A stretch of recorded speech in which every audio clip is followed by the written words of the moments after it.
G'day and welcome to A Down Under Yarn. This is episode 10.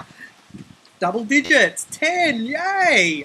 And it seems like only yesterday I started, so it's still lots of fun. I'm going to keep going if you don't mind, and people keep telling me they don't mind, so here I am and here we are again. Welcome. I'd like to welcome those people who are joining me for the first time, checking us out. Please feel free to leave comments in our Ravelry group, which is A Down Under Yarn, or else you can find me, Fiona, also known as Fifykins, on Ravelry, Plurk, Twitter, Flickr, Instagram. I've actually been doing a bit of Instagramming this week. Perhaps I'll get to that a bit later on. I suppose the week that was, we can go straight into that actually. It's been a busy week. In some ways. I contacted the uni about what is possible, and I'm in their too hard basket at the moment. They were going away. When I contacted them, I left messages, and then they finally got back to me on Friday, and with who I had to contact. So I contacted the person who said, no, I'm going to have to send you to the head of faculty to see what is possible. So I find out tomorrow what's possible. A few more jobs I can apply for. I had to go to the Job Seeker Centre. It's part of the requirement for receiving unemployment benefits. And the one I went to, the girl I saw says to me, oh, so what sort of jobs are you looking for? And I said, well, look, I've been doing admin work, that sort of thing. I want to work with people. I don't really mind. However, I am restricted because I've got children at home and I really need school hours or school social hours, but I can work up until, say, 5:30, 6 o'clock. That's not a problem. The kids are old enough to come home by themselves. Well, I don't think we've seen many jobs like that over the last few weeks, she says. And I say, yeah, look, I know. I've been looking at all the things. So I had to sign a contract saying that, again, I'll look for 6 jobs a fortnight, which is what I've been doing. And apparently you don't actually have to apply for those jobs. If I find a job that's not suitable for me, which is stupid, because I could just go and look for all the nursing jobs, for instance, and even though I'm not qualified as a nurse, I'm not sure that's how it works. I think I have to look for jobs that I believe I have a chance of getting, and then perhaps she gets to counsel me. For the first 13 weeks, she contacts me every fortnight by telephone. Woohoo! No email. I've got her email address, and I had to email her through a copy of my resume. She took one look at it and she goes, I don't think you need any help with your resume. This looks like one of the best I've seen for a long time. And I thought, thanks. I am trying to get a job. I am trying to work things out. So, I had to have short-term goals and long-term goals, and it's very bureaucratic, but it's part of the process. It is what it is. Oh, we're in the middle of a thunderstorm. One of the reasons I've been putting off recording, apart from what we've been doing today, is about an hour ago it was really raining very hard. Actually, when I sat down, I was just about to record, my mum rang, so I spent 45 minutes on the phone to her, which was quite nice. We booked all Imogen's flights to Japan, which is very exciting. She leaves in about a month, the 5th of April, for, was it 14, 15 weeks. It's really scary, but still, we'll get to that. So I had to do Job Seeker. So I had to do that. She's going to contact me again in a fortnight. See, unless she sees a job that comes up she thinks I can apply for. Well, I saw 3 jobs yesterday in the paper, one of which would be satisfactory. The other 2 wouldn't because of hours required. But I'm thinking, I know she's probably got a lot of people she deals with, but there are some around. But then again, I also know how to look for things. I know myself how to do research, how to look for jobs. Jasper, it was his birthday on Thursday. He turned 12. So he's much different to what Imogen was when she was 12, which I'm quite relieved at. I think Imogen at 12 wanted to be 25. Jasper at 12 doesn't mind being about 10, which is probably a boy-girl thing. We did trick him a bit. He just loves Warhammer, and he collects Warhammer figurines. He started probably 18 months ago, and Christmas last year he got a big starter set for Blood Angels. Now, if anyone's into Warhammer, they'll understand this. I've got very minimal understanding. I don't understand about you roll 12 dice or something, 12 die, and one determines this and the other determines that. And anyway, so he's been collecting Blood Angels, and he then decided last Christmas he was going to do something else, and I've forgotten what they were. But when he went down to Melbourne for the holidays, my brother took him into the Games Workshop down there to see what they had. And they said, oh, what are you wanting to collect? Oh, Space Marines, I think it is. Space Marine, that sounds about right. And he goes, oh, I was thinking of doing Space Marines. And they said, well, it's your lucky day because I had a lady who came in last week saying that she got them for her son for Christmas and he didn't want them. And she didn't want money back because she wanted her son to learn a lesson. And she wanted the first child that came in saying they wanted to start a Space Marines troop to have the Codex books, which are like $60, $70 each, plus a small army. So I think Mum said that afternoon when he went back to her place, he kept shifting from leg to leg because he was just so excited that he had been given this Warhammer stuff. So for his birthday, we got him a Warhammer gift voucher because it's really hard to go in there and get exactly what he wants. And because he's building up a new army, he hasn't really decided, and he's got 6 months to decide for the voucher. But instead of just giving him a voucher and putting it in a card or getting a box and putting it in a box, there's a book stand at the local shopping centre that's selling all these books for $3. And yes, I did look at the knitting books. There is Country Weekend Knitting, which I thought might be weekend knits. No, it's how to do the most amazingly cabled and Fair Isle sweaters for your weekend in the country. And I looked through them and thought there were some very nice patterns, but nothing that I was wanting to knit this week. And even at $3 a book, I still didn't get that. They had a Knit Your Home Beautiful, which had interesting cushions and things. Again, I didn't get that. But for Jasper, an Imogen helped me choose this. It was pretty wicked, and it's the Book of Hairy Hunks. And I think it's got Tom Selleck on the front with all his buttons undone, and his chest hair everywhere, and his mo, and and Imogen goes, oh, it's telling Jasper what he's going to look like when he grows up. And we gave it to him, and he opened it up, and he's like, oh. Imogen goes, yeah, it's for you, so you know what you're going to look like. And we're out to dinner when he opened it, because we wanted Crawford to be there, and he was working in the morning. And he's flicking through it. You could see he's trying not to burst into tears. I said, just look through, you might get some inspiration. And Imogen had actually put the voucher, she'd put it right at the very back. So he's flicking through, and he got to the middle, and he goes, and he just didn't know what to say, the poor thing. And I said, just keep looking, you might, there's some really interesting ones at the back. And he flicks there, and then it falls out, and he picks it up. He couldn't stop laughing. So I was a bit worried at first, but hey, he got there, which was really good. He has then spent this weekend at music camp or band camp, which has been a source of hilarity between Mimmel and Imogen and myself because we've seen the American Pie movies, so he plays the flute. Enough said. However, Imogen told him about the joke before he went on Friday morning, and he said, you'll be pleased to know, Mum, the only thing I did with my flute was play it. And I'm just, the mind just, you don't want to know that your children know about that sort of stuff sometimes, but still, at 12, he kind of now knows about band camp. This one time at band camp, he just played his flute. So that was good. Although he's come home and the instructor they had for flute showed them her bass flute, and he now wants to do the bass flute. There's no bass flutes at school, so he would have to buy one, which I've said to him won't be happening at the moment, but hey, in the future it's something we'll look at if he does more practice. The band camp was held up on the Atherton Tableland, so it's about, I think it was probably about 100 kilometres away, and I don't know what, every time I go up there I get confused and I don't leave enough time. In that today, I went to knitting group this morning, which was fantastic, catching up with the Cairns Ravellers, and we had a chat for a couple of hours, and I had a cup of green tea, and we're trying to help one of our members who was having troubles with a pattern that not many people have done it, and I think I can see why. It looks quite challenging. It's a short row hat, but part of it's knit flat with a provisional cast on until you then graft stitches with a 3-needle bind off, and then pick up something or other to do crowns, and it looks like entrelac, but it's not.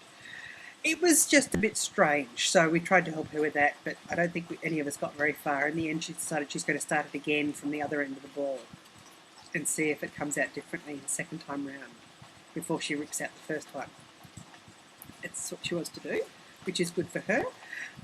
So I left there at 12, called in, picked up a couple of things in town left probably about 12:30, thinking I had to be there at 3 o'clock for the concert. And I thought if I got up there by 2 o'clock or 1:30, I'd be able to sit on the shores of Lake Tinaroo and record the podcast. Now, it was overcast down here, but not any rain. As soon as I drove out the northern edges of town, it started spitting. And when I looked up, I could just see low cloud everywhere on the hills, which I was going to be driving up to. And I thought, oh, we've had a monsoonal trough sitting off the coast for a few days now, but it hasn't produced a lot of rain. There is meant to be a low out there. Whether or not that turns into a cyclone is yet to be seen. The forecasters don't predict it will.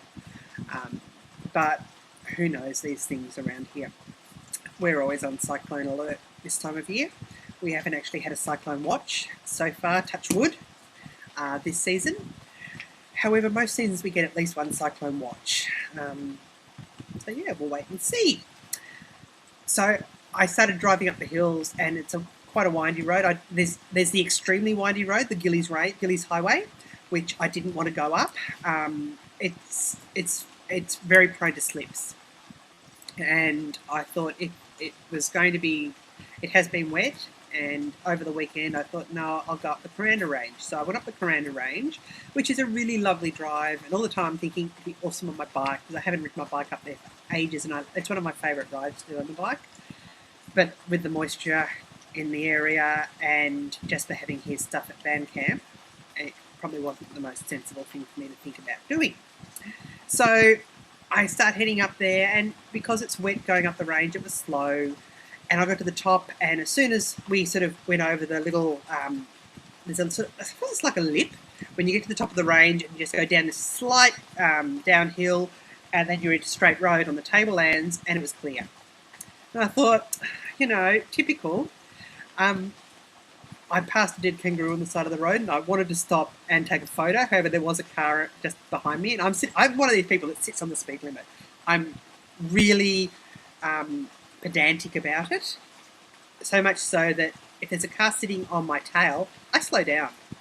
And yeah, there was a couple of cars on my tail, and I thought, I'm not going to bother stopping. There was no way I could have slowed down, and then I would have had to do a U-turn and go back, and I thought, nah.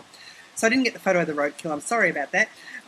But went through, and then there were roadworks on one of the highways. So they weren't doing roadworks, but instead of opening up both lanes, they still had traffic lights, robots there, telling us if we could go or not, and it obviously wasn't working, because I was the car that just missed the green.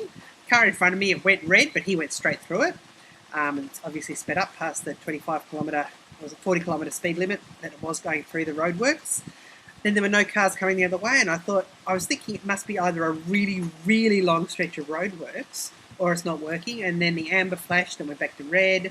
Then a minute later, the amber flashed and it went back to red, and there were cars behind me, and I could see the people in they were in a ute behind me, and they looked at each other, and then I looked at them, and nothing seemed to come of it. And suddenly it went green. No cars had come the other way. I went through at the speed limit, which I think annoyed people behind me, but that's what it was marked, and I didn't want to get a ticket today. And I get there, and there's a huge queue the other side. So I was thinking coming back, it might take more time. By the time I got there, it was about 10 past 2, so I had to find... I stopped off. There's a nut and fruit and nut shack up there. I stopped off there to get something. We were meant to take afternoon tea, and I'd forgotten, so I thought I'll grab some watermelon. They didn't actually have any watermelon, so I grabbed a bag of veggie chips, I think they were. So I took them along, and the kids loved them. That was okay. And by the time I got there, it was about 20 past 2, and the concert was starting at 3, and I thought there's no time to record. Plus, it was drizzling, and it was really cloudy. If you look at the Instagram, I took a photo, and you can see out over the lake and the grey clouds. Yes, I did filter it, but still, it was a really good representation of how it looked. So I wasn't able to get that, I wasn't able to record up there. So I went and sat in the concert, which was really good. The school's got a really good music program, and the kids were all stretched beyond what they thought they could do, which was just fantastic. And see what they'd been able to achieve in a weekend it was really good. I sat there and knit on my sock, my stripy sock. And yeah, so it was lots of fun. Administratia, the YouTube Amazon saga. Apparently, iTunes will not recognise videos stored on YouTube for streaming purposes, for RSS purposes. So, whereby I could still use PodPress and link to a YouTube video, it wouldn't link it through to iTunes. So I kind of couldn't work it out on Sunday when I was uploading it. I got the iTunes working fine, but the YouTube working fine, but I couldn't get it going through to iTunes. And I went to the forums, the WordPress forums, created an account, left a question. They finally got back to me, I think Tuesday or Wednesday, and said no, Apple won't allow linkage from YouTube because they can't determine what the source file is. So I uploaded it again to Amazon as well, and then that came through. I think Thursday or Friday I did that. So I'm going to have to bite the bullet and go through Blip if I can, if they let me. I'm probably not high enough quality, but we will see. You can only try, I suppose. The knit-along started on Friday, the Knit a Hug knit-along. That's for people to knit hugs to give to people, including themselves, for whom Mother's Day is a challenging time. So people who... It started because I experienced infertility for 5 years, and for those Mother's Day, and even Mother's Day subsequently, they've been very challenging. This whole celebration of motherhood and happy families, and even after my divorce, I found Mother's Day again challenging. All the ads have, mum and dad sitting up in bed and the kids, or mum sitting up in bed and dad and the kids running in with a tray full of breakfast and just the present mum wanted, be it the toaster or the kettle or the new car. Pardon me. And yeah. So a colleague I used to work with became pregnant probably around this time last year. And then at 35 weeks, her baby died in utero. And she had to deliver the baby. And I know for her, this Mother's Day will be particularly challenging. And I wanted to knit her a hug. And she probably won't get to wear it very much up here. But still, I thought that I would do it. And as a gesture to let her know that I'm thinking of her. And when I shared this, I've had so many other people tell me of people they know or even their own experiences. And I encourage everyone to knit a hug, to either give to someone else or a hug for themselves. And even if Mother's Day is a nice time for you and you've never thought about, you've never had any experience around Mother's Day that hasn't been positive, then it's perfectly okay for you to knit yourself a hug to celebrate being a mum. I've had someone say, I don't really know of anyone I can give a hug to. In Australia, we have the SANDS organisation, SANDS, which is Sudden and Neonatal Death Society, I think. And they do a lot of work. I know some people who are involved in that. I don't know if they've got similar organisations in the States or in other countries, but it might be something to investigate and see if they have a donation box. As part of the knit along, the beautiful Petra has her Many Rivers to Cross shawl, which I showed last week. And if you'd like to purchase the Many Rivers to Cross shawl, there is a coupon code which is HUG, H-U-G, all in capitals, and it reduces it from $4 down to $1 with the money going to the Cystic Fibrosis Foundation. So I encourage you to buy the pattern and to knit that one if you would like to. It's one of the ones I have in my queue for it. I cast on a shawl on Saturday, yesterday, which I will get to in my whips, and I thought I'd use that for, I don't know who I'm going to give it to. I'm going to see when it's finished, whether or not it's going to be a hug for me, or else I have another friend in mind who I know Mother's Day is really challenging, especially in the last few years for her. But I've also got something else I'd like to knit for her later on. I am going to knit An Age of Brass and Steam, the little shawlette in red for my friend whose baby died in utero last year. and I'm hoping to knit a Henslow for someone special to me as well. So we'll see how we go. This is running March and April. I will set up a finished objects thread in the group. There is a skein of Yarn vs Zombies, which has been kindly donated by Kiki from Yarn vs Zombies for someone who completes a knitted hug. And the tag that we're going to use is DUY for Down Under Yarn, KAL. No, KAH. Knit a hug. Yeah. DUYKAH. Down Under Yarn, knit a hug.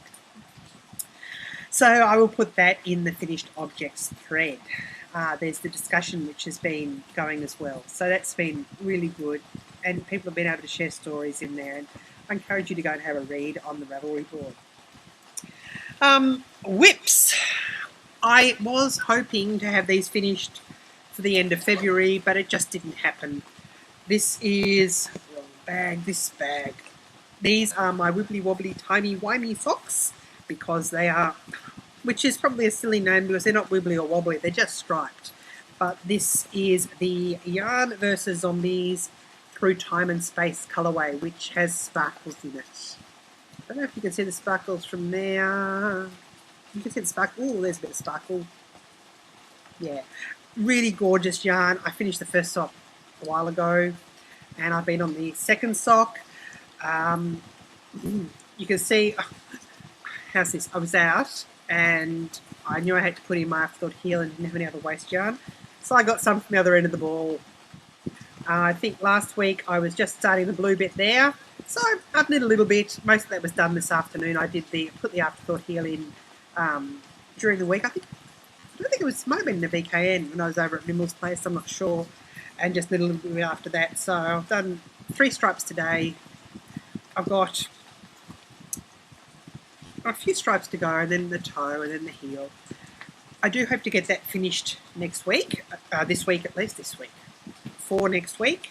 The joys of working with an old computer, it just beach-balled on me again mid-sentence. So, as I was saying, I do hope to get that sock finished this week.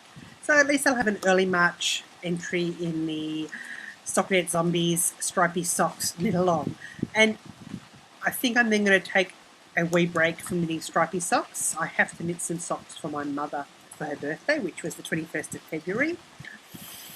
And I've got the yarn, I've got everything there. I just need to get them done. So I'll get those finished first, get those cast on after that. The other thing, which is definitely going to be finished this week, which is great, is my Hoalonga sweater.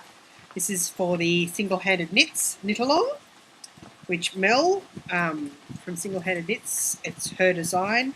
I love it, absolutely love it. Last week I was down, I think I'd done the 2nd buttonhole. The hope was to get to the 3rd buttonhole by the end of Tuesday. I didn't get there. I got partway there, did the 3rd buttonhole, tried it on, definitely need the 4th buttonhole because I'm 5'9", so did the 4th buttonhole, finished off the bottom, did that in the VKN, and then I have a sleeve. Now, I did a short sleeve, and I did a slight modification in that I have chunky arms and didn't do the decrease partway through the broken rib. I did it at the end though, mainly for fit. I don't think it would have made that much difference, to be honest with me. I did the short sleeves. I was talking with Kiki on Friday, I think it was Friday or Saturday, and we talked about sleeve length, and she did the sort of 3/4 just below. Hers is awesome, it's just beautiful, her hand-dyed yarn, and it's just amazing. And she said that she'd been told by a very wise person to knit the length in the climate you live in, not the climate you wish you lived in. So I thought that was actually quite wise, which meant that I'm doing short sleeves. Now, I probably won't get a lot of wear out of this in cans. However, some evenings do get very chilly in June, July, August. And I sit out on the deck here and I've got a polar fleece sweater that I usually just throw on. But if I'm wearing 3/4 sleeves or long sleeves, which I do sometimes, if I can put this over the top, and even if I've got some gauntlets or something, I reckon I'll be fine. If I am going down south, I was laughing. I can't remember whose podcast I was watching and said, "Oh, we keep our house really cool." I'm just looking over here at my thermometer. We keep it at around 70 degrees. And I'm thinking, oh, my mother would absolutely freak because they set their central heating at between 16 and 18 degrees, which I freeze at when I go down to Melbourne now in winter. And that is, I should grab it. Excuse me, just a tick. Sorry, here we are. Mimmel picked this up for me a couple of weeks ago at the hardware store just to hang out on the deck. And I said, it's awesome. It's in Celsius and Fahrenheit, so I can get my temperatures right. You'll see what it is at the moment. There you are. It's about 80. It's pouring with rain, so I'm assuming it's about 95% humidity. However, you can't really tell at the moment. It's probably cooler than it had been. So Mum sets her temperature around there, which is around here. Where are we? So yeah, about 60, 65 in her house. If I go down to Melbourne, I know that I layer. And if anything, it's probably going to be a good layering piece. I would like to go down for the Bendigo Sheep and Wool Festival this year, which is in July. However, that is going to be around the time that Imogen comes back from Japan. So, not sure. However, she'll also need to spend time with her dad, and I might be able to say, hey, would you like to spend, I've spent a couple of days with you, would you like to spend time with Dad this weekend? It's show weekend in Cairns, so we get the Friday off as a public holiday. Hopefully I'll be working by then. And if I go down, say, Thursday afternoon, Thursday evening to Melbourne, drive out to Bendigo, could be a lot of fun. And then I would need a jumper, but then again, I'd probably knit myself a Bendigo sweater as well, just because I could. Who knows these things? So, yeah, that's my thermometer, which means I can look up. I can sit out here in BKNs and look up and go, oh yeah, it's actually 90 degrees at the moment. And people know what I'm talking about. And I can go from Celsius to Fahrenheit and Fahrenheit to Celsius if they tell me that it's, it's 40 today. And I'm looking at going, oh, okay. Or 50, and I'm thinking, gee, that's still really cold. Melbourne winters, for instance, when I grew up, sometimes overnight would get down to freezing. There'd be frost on the ground, but it wouldn't be every night you'd get frost. And the daytime temperature was usually around 12 or 13 degrees Celsius. Here we are, I've got it here. So usually around 55, 60 during the day in Melbourne winters. And that night again it gets cold. So going to school, because I called an early train to school, I did have an overcoat and a nice woolen scarf that my mum knitted me, which I will dig out at some stage to show you because it's still pretty cool. I still get a lot of joy from it.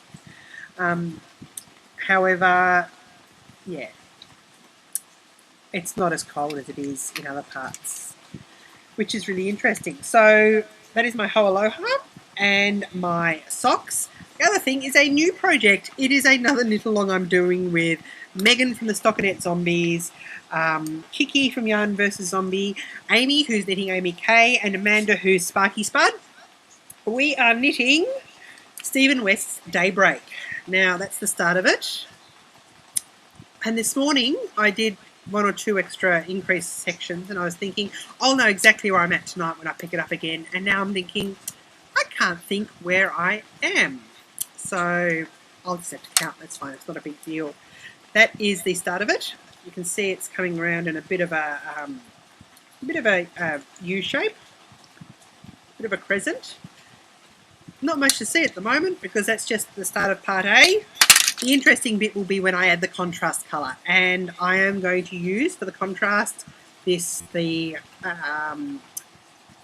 Poem Sock from Wisdom Yarns. It's a really soft yarn.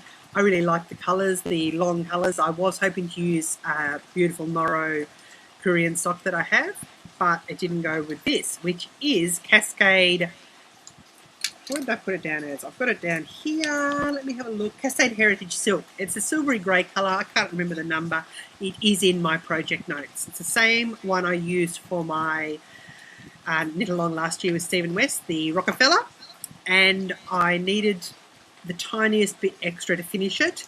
Got it from a different online yarn store down in Brisbane to send it up to me because the one I bought from originally didn't have any left.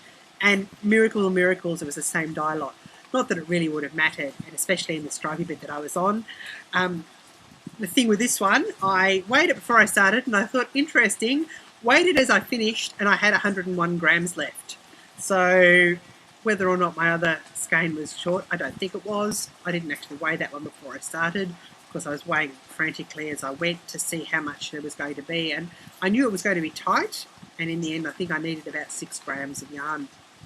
But hey, so I had this, and I wanted to use this up because it's been caked, and I don't like leaving yarn caked for too long. So I really wanted to use this as my colour A. So then I thought I'd use this one as colour B. So I'm really looking forward to getting to the stripes. I'm doing the medium. The only difference between a medium and a large is the number of stripes you get on the bottom. And I was suspecting I'll probably stick with a medium.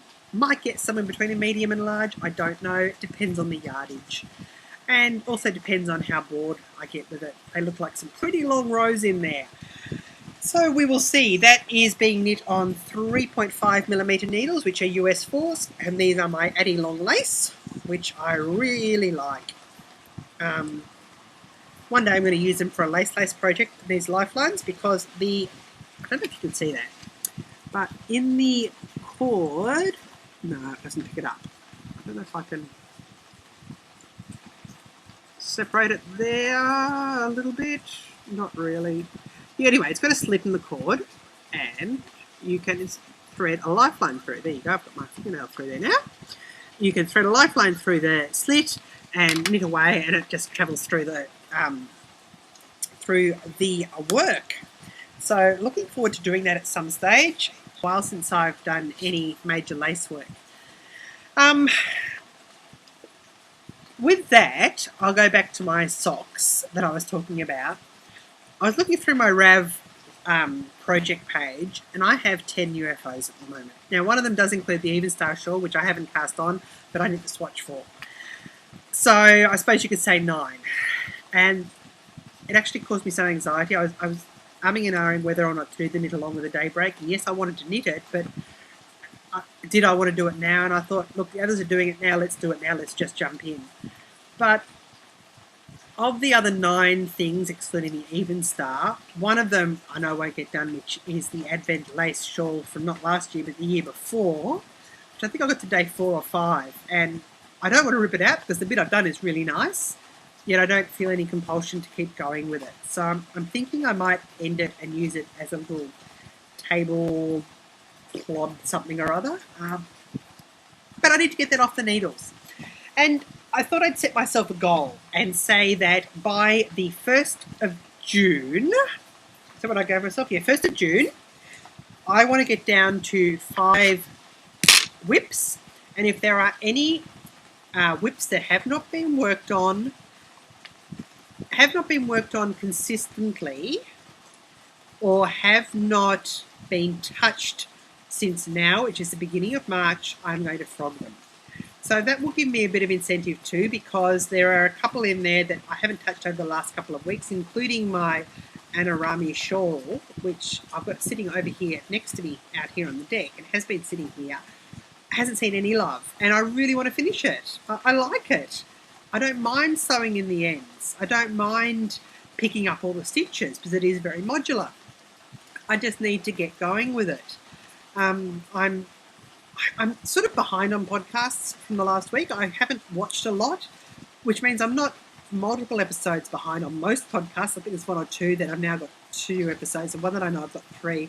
I know I probably won't watch them all. I'll probably watch one of those. And I was thinking that tomorrow I might try and have a podcast watching day interspersed with perhaps a VKN, and use that time to get some progress going on some of these projects as well. So once the socks are done, I do the socks for my mother. Once the daybreak's done, I want to do the Age of Brass and Steam, although depending on how long the daybreak's taking me, I might cast that on because it's not going to take me very long to do that at all. And once the sweater is done, I'm not casting on another sweater yet. I have a couple of sweaters I want to cast on. I also look back over my goals for the year, and I'm motoring along what I set out for. That's because I'm not working and I've got extra time to knit. So I just need to get things done. I want to get things off the needle. I didn't have a big push at the end of last year to get things off the needle because I was busy at work. And then this year I've knit a few things that I hadn't anticipated knitting yet, but just cast on when I had cast on itis, which has been nice, and I've liked doing them. Likewise, there are still other things there that I want to get done. So if I can get a couple of smaller projects in as well, plus finishing these, two of them are knit-alongs. One was the woolly wormhead hat from last year, which I had the band, still haven't done the body or the crown decreases. I got muddled up in I picked up stitches the first time round. I didn't pick them up accurately, I don't think. Then got muddled up in the cable section where I don't know what I was doing, and I just ripped it out, so I got too frustrated. Second time I picked it up, knit a row, then needed those needles. Couldn't find anything else to put in there, so at the end I just ripped the needles out, or ripped the knitting off. So I'm going to pick up stitches again. That shouldn't take me too long. I should be able to get that done in a week. Less than a week, I'm saying a week with other projects. I have my monkey socks in my stunning skein yarn that I really want to knit. I just did the first repeat. I kept stuffing up how to purl doing magic loop. Was I doing magic loop or was I doing double points? Whatever it was, I was finding purling in the round difficult. I found a YouTube video, watched it. I can do it fine now. I've had to do it on the Aloha in the sleeves. And I was thinking, I actually don't know what the issue was before, because I saw myself trying to do what I was doing before and thinking, this is obviously wrong. How did I do that for a whole repeat when I knew it felt wrong, yet I did it? So I just have to rip back one repeat and knit them. And I know the monkey socks aren't going to take that long to get done. So I want to get them done as well. But I need to get mum's socks done first. So stripy socks, mum's socks, monkey socks, then I can do more stripes. That's what I'm telling myself. I may have fallen yesterday and bought a skein of stripy sock yarn in the Highland Handmaids update. I was going to put in for the Trifecta of Awesome, but decided I didn't want a full club. However, then I felt guilty. So I thought, look, if any of them have an update, and I know Keegan Lanes isn't updating, so that excluded Melia Bella, but I thought, if I'm lucky enough to get some yarn from Heather or from Lisa from Five and Nymph in one of their updates, I'd grab it. And yesterday, Heather was having her stripy yarn, self-striping that she'd dyed up from Princess Bride, which I really love that film. And I thought, will I, won't I? And it was midnight my time that it came on. I was faffing around doing other stuff online. And it came to 10 past midnight, and I was checking my perk, and it said update, and I thought, I knew which one I wanted. I wanted the villains' colours. And I thought, look, I'll log on, and they'll probably all be gone by now. And I went there, and I tried to put it in my cart, and it wouldn't let me. It said they'd sold out, even though it said there was one in stock. So I thought, okay. So I went around and looked at all the other colours, all said sold out. Went back to that one, still said there was one there, clicked on it again, and found it in my cart. And thought, hey, it's in my cart, let's get it. Plus, I love supporting Heather. So I did that. I was meant to be going to an International Women's Day dinner next week.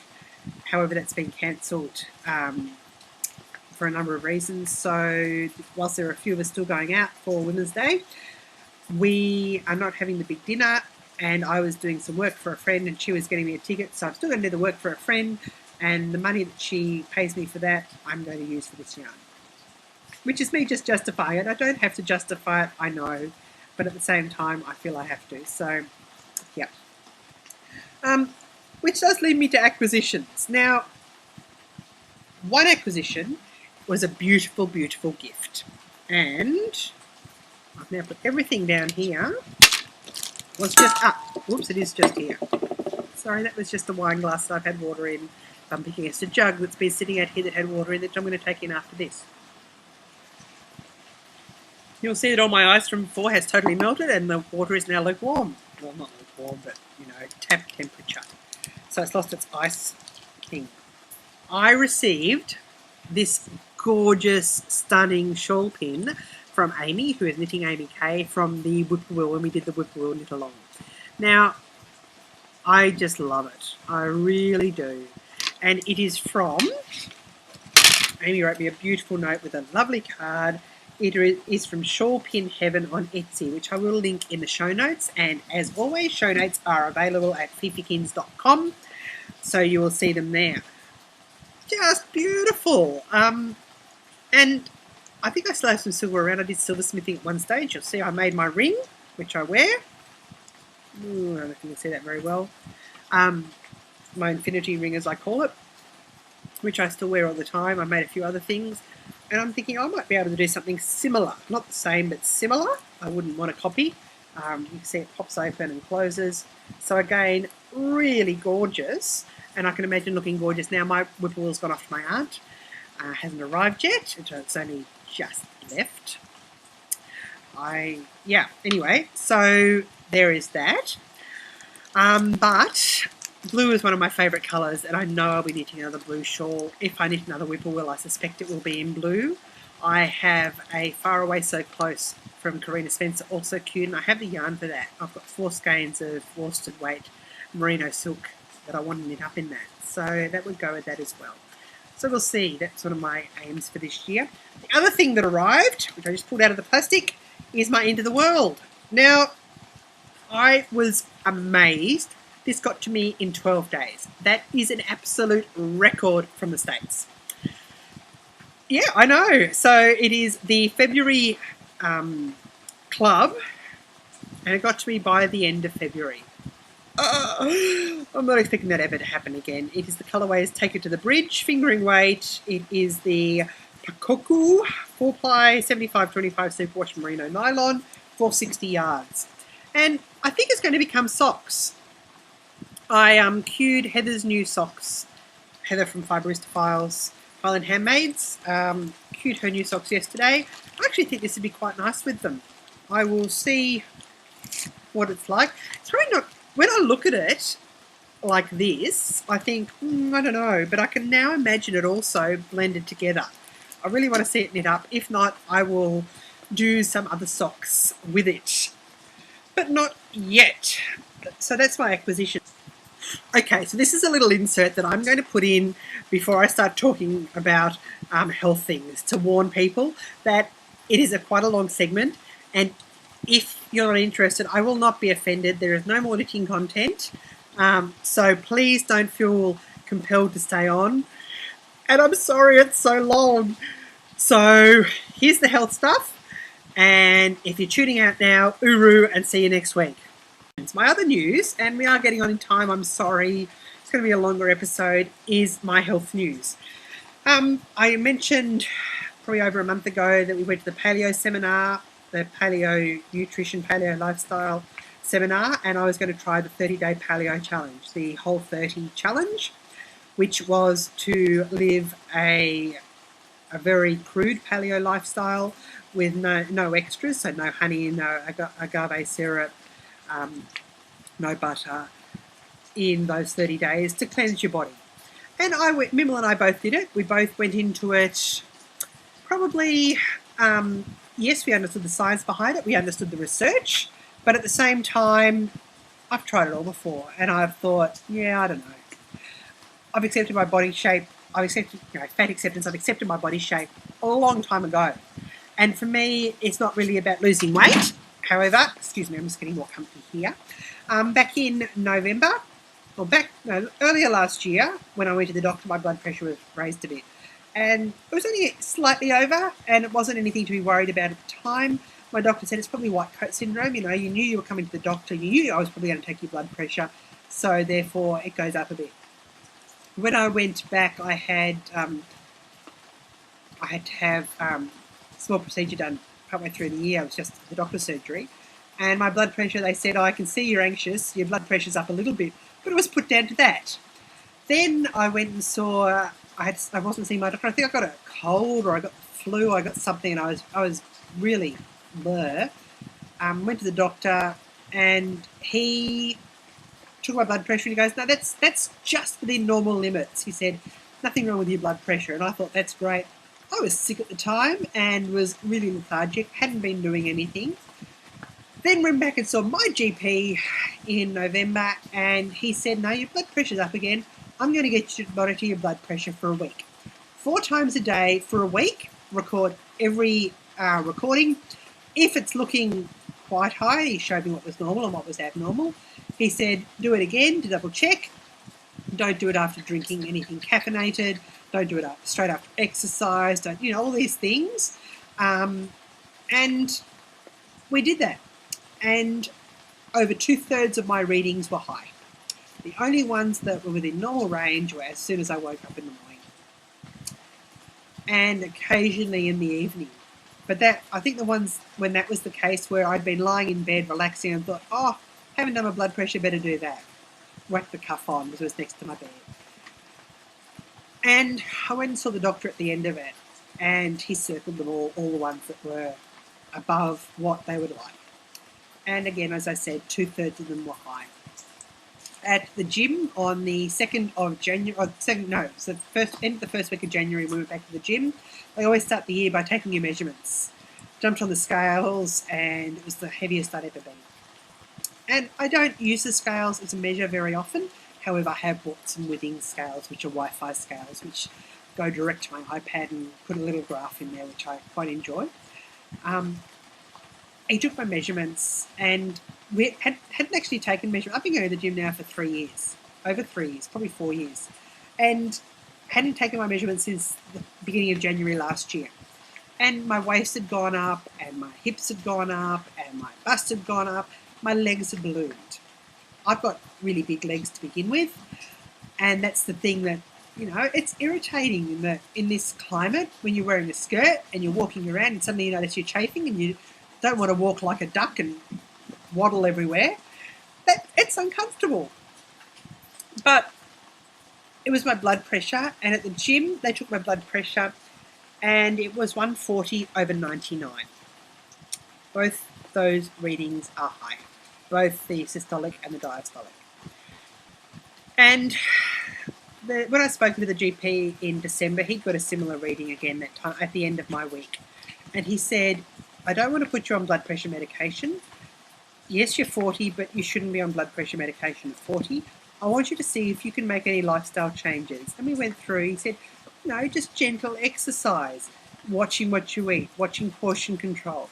Then when I found out about the paleo thing, one of the things that was discussed in the seminar we went to was the way your body reacts to things it doesn't like that are ingested.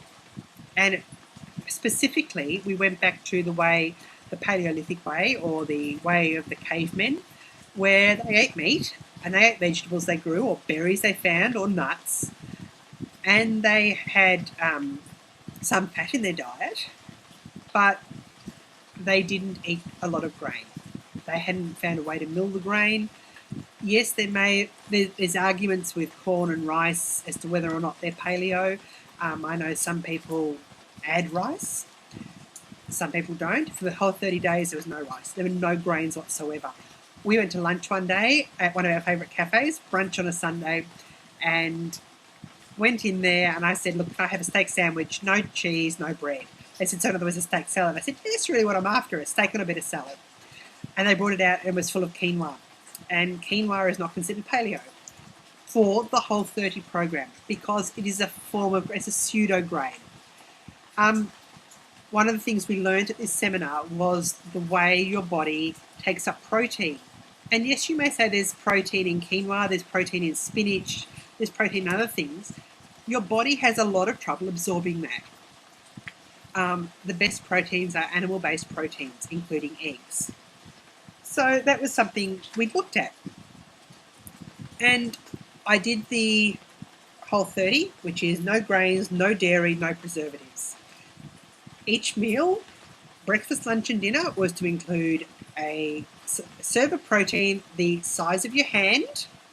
And they said, yes, not just your palm, because I know I used to do Weight Watchers and the serving of meat was the palm of your hand. They said, no, the whole hand, plus the rest of your plate filled with vegetables, plus a thumb size, which is about a tablespoon, of olive oil or coconut oil or avocado or nuts or anything that has fats in it, particularly omega-3s, which come from the olive oil, the avocado, and the nuts. I think it was that omega-6, whatever it is, one of the omegas. So I did it. And I was a bit skeptical. Over the 30 days, I have found my skin has cleared up. No, I don't think I've had a blemish in that time. And that's pretty unheard of for me. With my PCOS, I have metabolic syndrome as part of my PCOS, which means I'm insulin resistant. I knew that before I started. And, most weeks I have a blemish, either, down there or around there. And that's something I've been used to. My skin's been clear. My bowel movements have changed. I don't want to go into too much graphic detail, but it's quite a pleasant experience. That is too much TMI. Sorry. You know what I mean, though. And I have so much more energy. I am amazed at how much more energy I have. At the gym last year, yes, I'd cut down on when I was going, and sometimes I'd only go once a week, sometimes I go once a fortnight. And to get through my training sessions, even though my trainer had lowered the weights for me, it was still quite difficult to get through the bits there. So it meant that now I can go along, he piles on weights, and I do them. I can do the reps. I have a rest in between. I do the lunges. I do the squats. I do this, and I don't feel totally puffed afterwards. I don't come out of the gym. I come out of the gym feeling tired because I've had a good workout. I don't come out feeling, I don't ever want to come back here again. And it's a good feeling. I wake up in the morning and I'm not a morning person. And for the first 15, 20 minutes, I might still go snooze, snooze, snooze if I can. But as soon as I get up, I find I'm awake. I'm not spending the morning in a funk because I'm feeling I haven't had enough sleep. And even some nights where I haven't had enough sleep, I've been able to get through the day reasonably well. I am trying to limit the number of naps I have. I've never been a big napper, perhaps on the weekends having an afternoon nap, knowing that mucks up my sleep patterns. This weekend, sleep patterns have been all over the place anyway because I've had things I've been doing. And tonight's going to be on the late night because it's Imogen's birthday tomorrow and I still have to bake cupcakes. She wants to take cupcakes along for her friends. So I'm going to do that for her. But still, I'm really loving it. And the whole part of the Whole30, they said at the end, where to from now? And I can't see myself changing. You can introduce things into your diet and use yourself as a test to see what happens. One day this week, I will probably binge on dairy and see what happens. I miss cheese. I love cheese. I'll try cheese. I'll probably have a glass of cow's milk, and see what it does. The sad thing is I think I know what it does. I come out in blemishes. I get itchy. I don't have major reactions, enough that it would be picked up regularly or I would have seen an allergist or anything like that, but I have enough that I know about my body and know what's happening. So, hey, I'm really loving it. The other thing, my blood pressure, we had our measurements done at the gym on Thursday night. I am down 10 kilos since the first week in January. Now, before I started the paleo thing, I had been going low carb and I'd lost a few kilos. In the last 30 days, I think I've lost 6.5 kilos, which I'm thrilled at. I'm not necessarily going by kilos, going by what I weigh, definitely not going by BMI. I'm going by me feeling healthy, and that's what I want to feel. I'm going to keep going like this. If I drop some more weight, great. Really will appreciate that, but I'll appreciate it because I'm healthy. I'm not looking at becoming a bikini model. I'm not looking at becoming Miss Australia, Miss Cairns or Miss Cairns Showgirl. I'm probably too old for that. Anyway, I'm not doing it for that. I'm doing it to stay healthy. A couple of weeks ago, Jenna in the Retro Lemon podcast told us about her dad and his untimely death from weight-related issues. I started trying to get healthy. Jasper's just turned 12, so it was 11 years ago, when a very, very dear friend of mine died very suddenly. We had been through pregnancy together. She had her baby 3 weeks before Jasper was born. So we'd been through pregnancy together. We were friends beforehand. We'd been through pregnancy together. we went through that first year. She had some health issues that she was aware of, and was an amazing mum. And then suddenly came down with toxemia, blood poisoning, and her husband called the ambulance because she'd been vomiting, and by the time she got to the hospital, she was in cardiac arrest.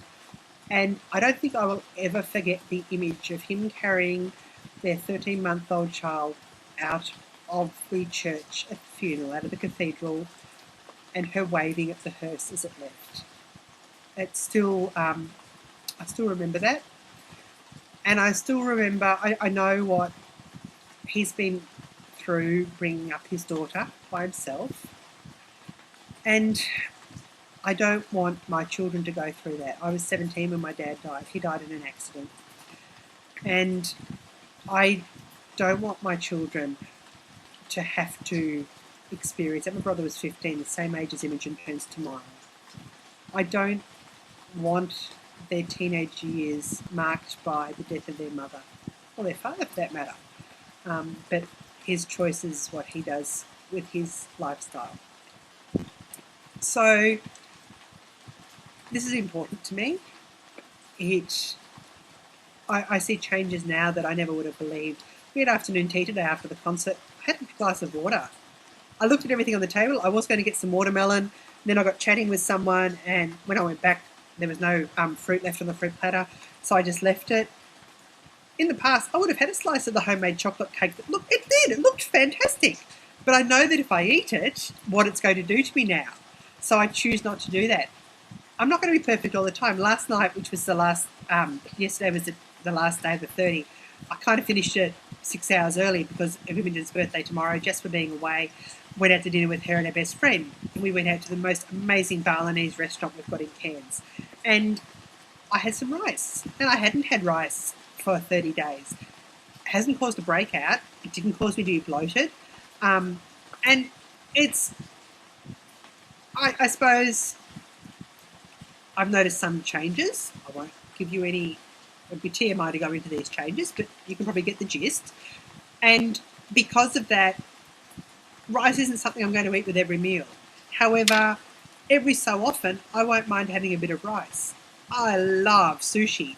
And if I'm out somewhere and the choice is a sandwich, and I know what the bread does, or a tray of sushi, I'll go for the sushi if there's no salad option. So yes, I've probably got into that a lot. If you've got questions, please ask on the boards. Or else, if you find me in a VKN, or if you want to chat one-on-one with me, I'm happy to organise a time where we can hook up, either on Skype or on a VKN, to talk about my experiences. This is not the only way of getting healthy. Other people get healthy and are fine on Weight Watchers or on any other program, which is great, and that's fantastic. I'm just explaining to you what I've done. I think I mentioned I'm down 10 kilos in the time since we did my measurements. Unfortunately, I've lost some centimetres off my bust. I'm going to try and tell myself it's just back fat. It's the back. I haven't lost anything off my bazookas, but I probably have because I haven't ever been that gifted in that department. But I have lost 5 centimetres off my waist, and I've lost 8 centimetres off my hips. 2 inches and 3.5 inches off my hips. My thighs have gone down a bit, which I really appreciate. My calves were the same, which, yeah. My upper arms were down, I think, a centimetre, half an inch. So, yeah, I am feeling really good. The most telling measurement of all, though, was my blood pressure. On Thursday evening, that was after a full day of doing things, I'd gone to the gym and I had sat down to do my measurements, and we put the blood pressure cuff on. Now, remembering on, I think it was the 8th of January, I was 140/99. On Thursday night, I was 112/82. That is well within normal limits, bordering on low. And to me, it tells me that what I've been doing is working for me. So for people who do want to make changes because of health reasons, read up on the paleo diet. There are plenty of websites out there. Mark's Daily Apple is one. The Whole 30 People, Whole 9 Paleo, they've got a lot of information there as well.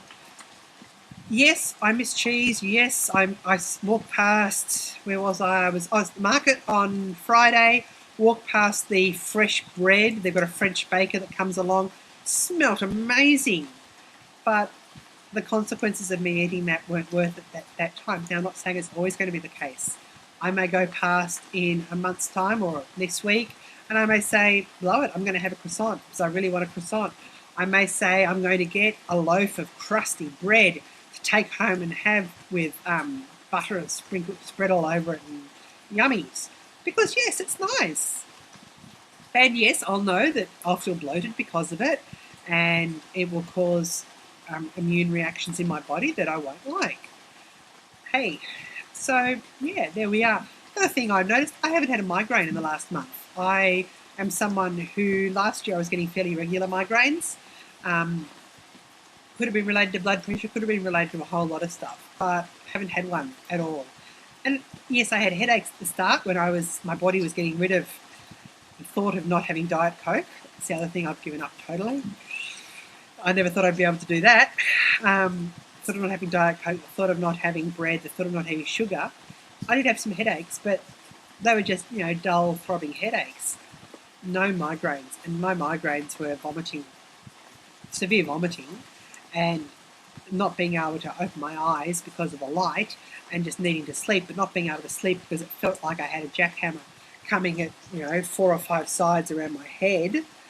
And even if I didn't catch it in time, medication hardly working, and having Mimmel come around to give me injections of anti-nausea drugs to stop me from vomiting, I haven't had that, and I don't miss it, to be honest.